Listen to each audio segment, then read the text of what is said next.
At Arizona State University, we're bringing world-class education from our globally acclaimed faculty to you. Ranked #1 in innovation for 10 consecutive years and #2 among public universities for employability, ASU isn't just ahead of the curve, it's creating new paths to success. Earn your degree from the nation's most innovative university. Online, that's a degree better. Explore more than 300 undergraduate, graduate, and certificate programs at asuonline.asu.edu. A ti cada día. Todavía queda mucho que pensar y hablar. Quique Mujica está de vuelta con Cuatro Cabezas, a Radio 13C. A esta hora de la mañana, las conversaciones que están marcando la actualidad en Cuatro Cabezas. Bueno, uno de los tantos temas que ha surgido a partir de las filtraciones de las conversaciones entre Carol Cariola e Iracy Hasler es la pertinencia, por ejemplo, de la publicación de una filtración en interés público que tiene esa filtración, más allá que esté relacionado o no con la investigación que se lleva a cabo. Comentábamos en el bloque anterior que el fiscal Patricio Cooper ayer dio a entender que él sustentaba que estuviese esa conversación en la carpeta investigativa porque revelaba un grado de cercanía, amistad que tiene que ver con la manera de probar si hubo tráfico de influencia entre Cariola y Hasler. Una vuelta de argumento que es interesante, yo no lo había escuchado. Para conversar de todos estos temas relacionados con el interés público de la información y la privacidad y la intimidad, estamos al teléfono con Eliana Rosas, académica y directora de docencia de la Facultad de Comunicaciones de la Universidad Católica. Eliana, como siempre, un gusto. ¿Qué tal? Muy buenos días. Hola, Quique, ¿cómo estás tú? Bien, pues, Eliana. Un gusto de oírte. Eliana fue mi jefa en la Católica. Yo hacía clase y ella era mi jefa. Me trataba mal, me torturaba. Desgraciadamente fui. Sí, gracias. Oye, Eliana, a ver. Ya no contamos contigo. Oye, bueno. Ya. Llega esto a un medio. Ayer hacíamos el ejercicio, nos preguntó un político, estábamos con un grupo de periodistas. Ya, ¿ustedes qué hubiera pasado? ¿Les llega esto? ¿Publican o no publican? Y estábamos divididos. No va a decir quién está a favor o quién en contra. ¿Cuál es tu opinión al respecto? Yo no voy a contestarte desde los criterios que yo creo que en periodismo solemos utilizar para evaluar situaciones como esta, que por lo pronto, claro, esta es muy visible, pero el periodismo se ve enfrentado muchas veces a situaciones de filtraciones que tiene que evaluar, ¿no? Y resolver. Yo creo que en esta discusión lo que ha habido que me llama un poquito la atención en ocasiones es que aparece esta como antinomia, ¿no? Entre lo privado y el interés público. Y en realidad, para los periodistas, para el periodismo en general, lo privado es bueno recordar que no es antinómico con el interés público y que normalmente se suelen publicar cuestiones que, perteneciendo al ámbito de la privacidad de las personas, se dan a conocer porque justamente revisten el carácter de públicamente interesantes, que no es lo mismo que el interesarle al público, ¿no? O sea, tienen interés público. Claro, habitualmente en el ámbito de lo privado decimos que se requiere el consentimiento de las personas de cuya privacidad se trata para poder publicar. Pero claro, hay circunstancias que son excepcionales y donde hay una situación privada que tiene un interés público, no porque sea interesante para el público, sino porque se relaciona con ese ámbito de lo público, con esas cosas, con esas cuestiones, esas materias que nos conectan como miembros de un colectivo. Y en esos casos entendemos que la develación de esos aspectos de la privacidad es legítima aún sin contar con el consentimiento de las personas involucradas. Y yo creo que sobre eso versa esta discusión que estamos viendo.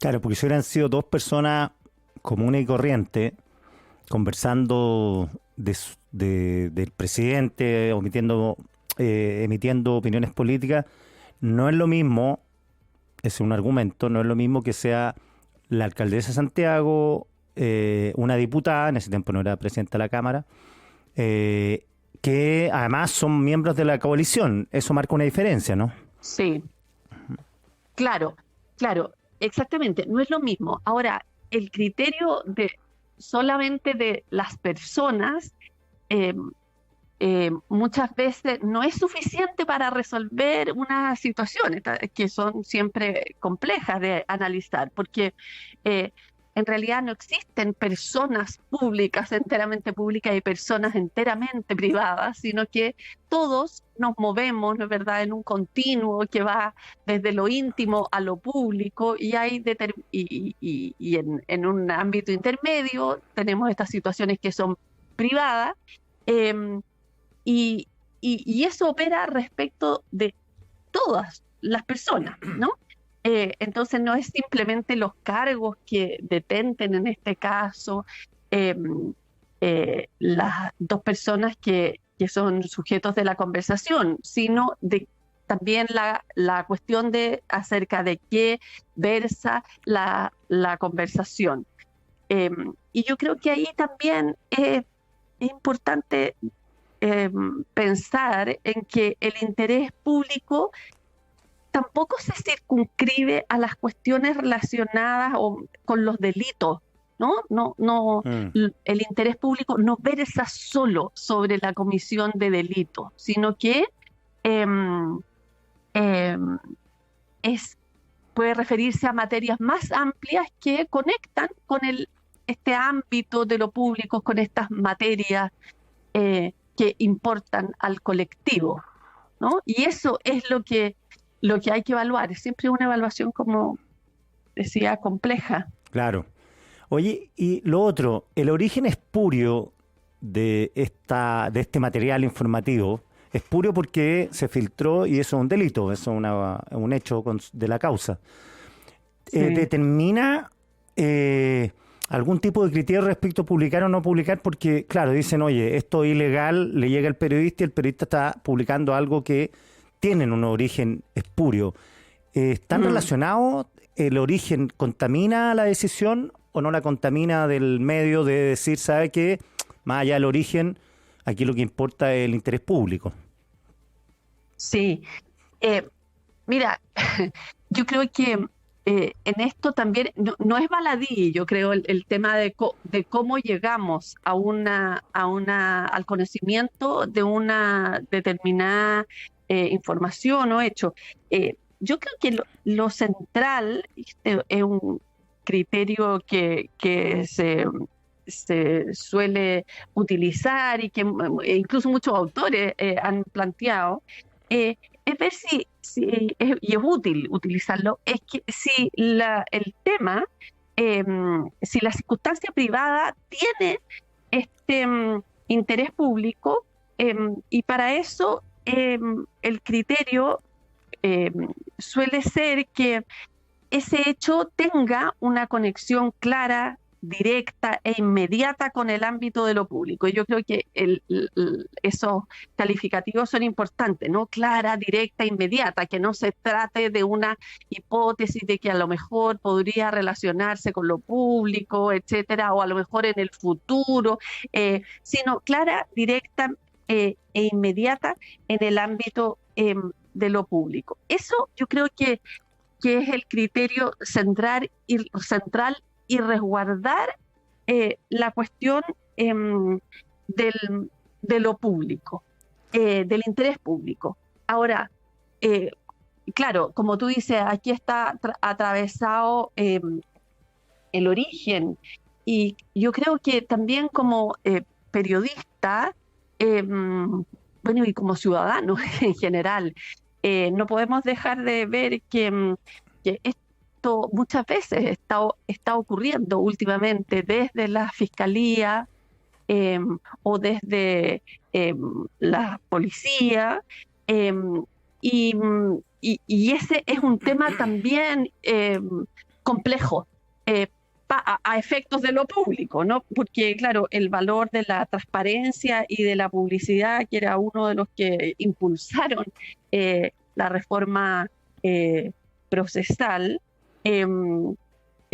parece resguardarse con esas situaciones, pero yo creo que cuando se empieza a hacer costumbre la filtración, lejos de contribuir a la transparencia, la filtración, digo, por parte de la Fiscalía, por ejemplo, de la Policía, lejos de contribuir a la transparencia, digo, se alimenta la opacidad y la sospecha muchas veces, ¿no? Claro. Por lo pronto, la sospecha acerca de las motivaciones de la propia Fiscalía. Eso te iba a preguntar, claro, porque...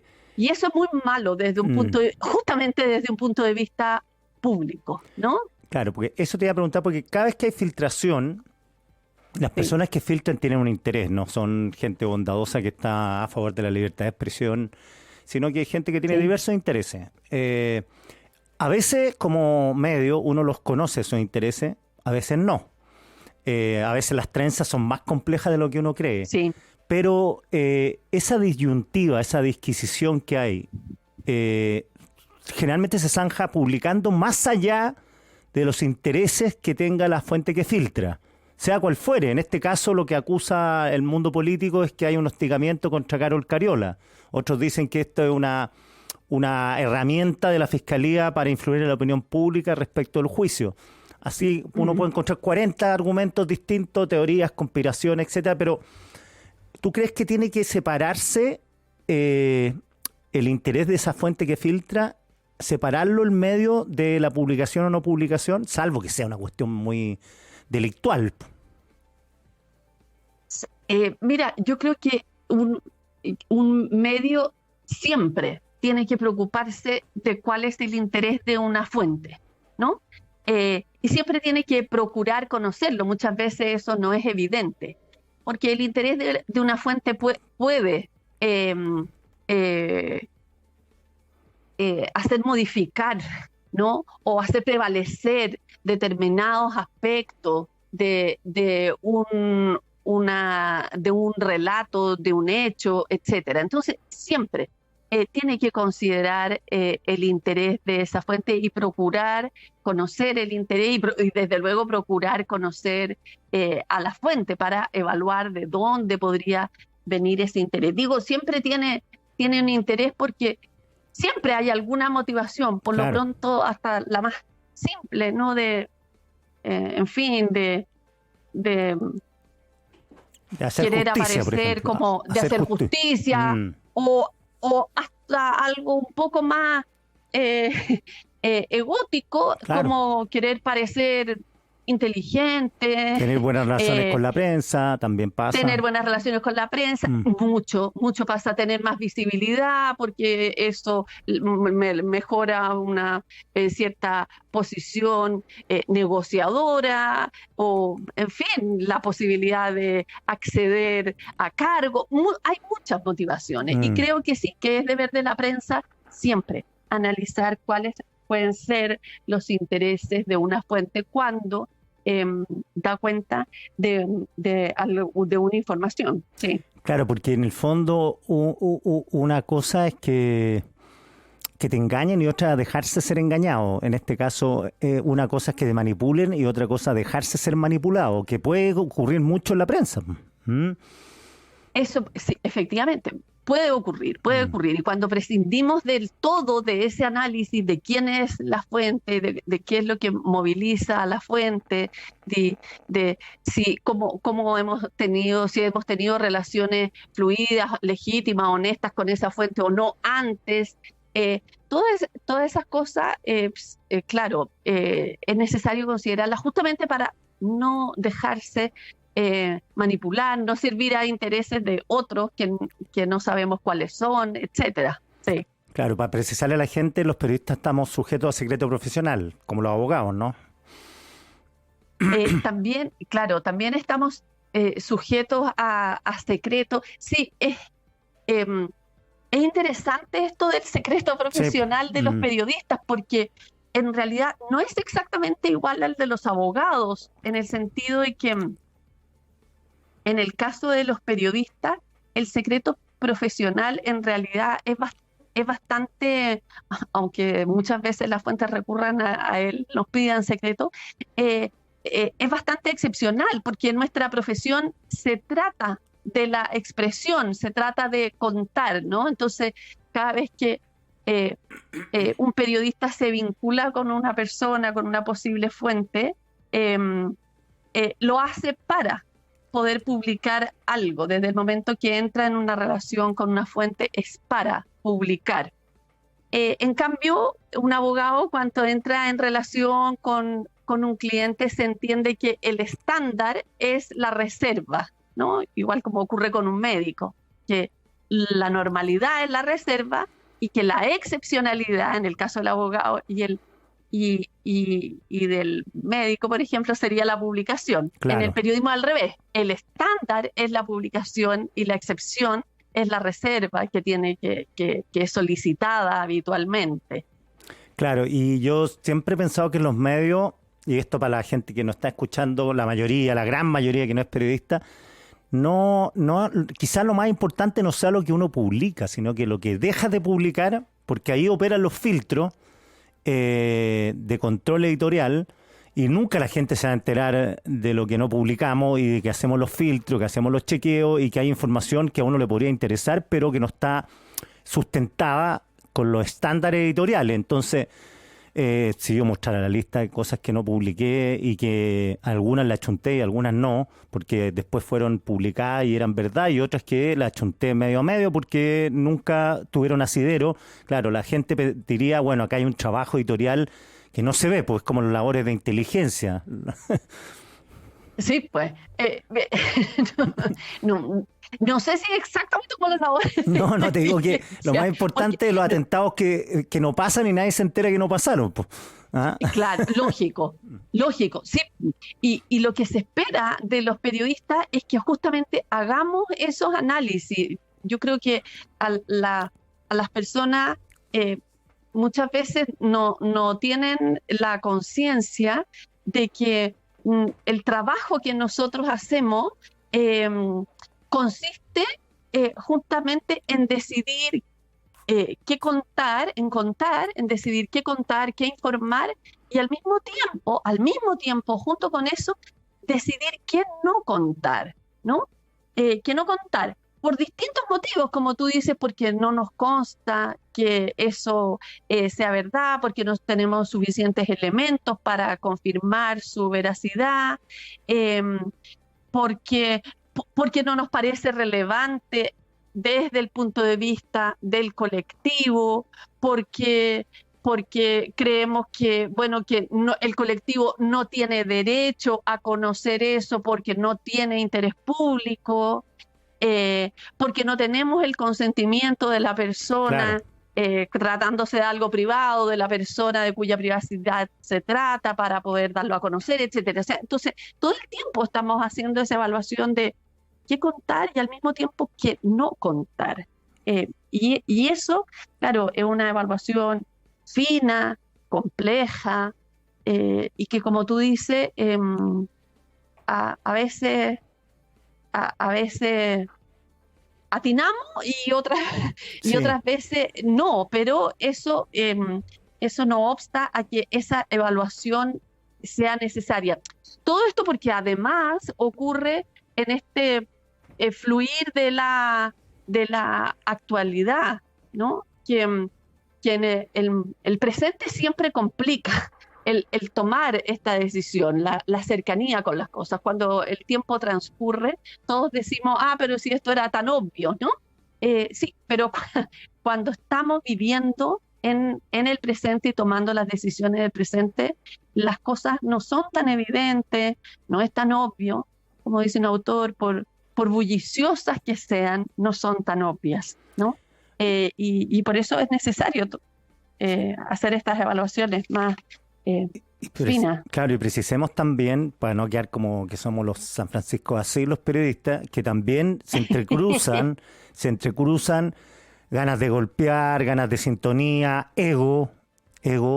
Totalmente. Esa ansiedad por el golpe periodístico que si no es bien llevado es peligrosón, es totalmente peligroso. Entonces, digo, somos seres humanos, ¿no? Y estamos sujetos también a esas pasiones que te pueden llevar a meter la pata. Yo conozco montones de casos de meter la pata. Claro, claro, y estamos hoy día enfrentados además a una competencia grande, estamos enfrentados a una carrera de tiempo. Los periodistas siempre hemos trabajado con la actualidad, ¿no? Pero hoy día esto está más exacerbado porque en realidad prácticamente ya no existen las horas de cierre, estamos todo el tiempo, todo el día y a cada minuto del día renovando, actualizando la información. Entonces, esa velocidad también nos lleva muchas veces a no hacer esas pausas que son necesarias. La pausa es súper necesaria en periodismo, sí, y en estos momentos estamos trabajando prácticamente sin pausa, pues en un continuo de tiempo, y eso es bien difícil, sí. Eliana Rosas, como siempre, un agrado y 1.000.000 de gracias tan temprano más. Bueno, pues tú estás ya en clase, ya, tempranito. Sí, pero no en este momento. Mis alumnos no me van a ver hoy día, pero no tan temprano. Ya, un beso, cuídate. Que estés bien. Adiós. For more than 50 years, National University has been a military-friendly, yellow-ribbon school that understands the importance of honor and commitment. With 4- and 8-week classes available, year-round enrollment, and more than 190 programs to choose from, we help veterans just like you define the next chapter of their careers. Learn more at nu.edu. That's nu.edu.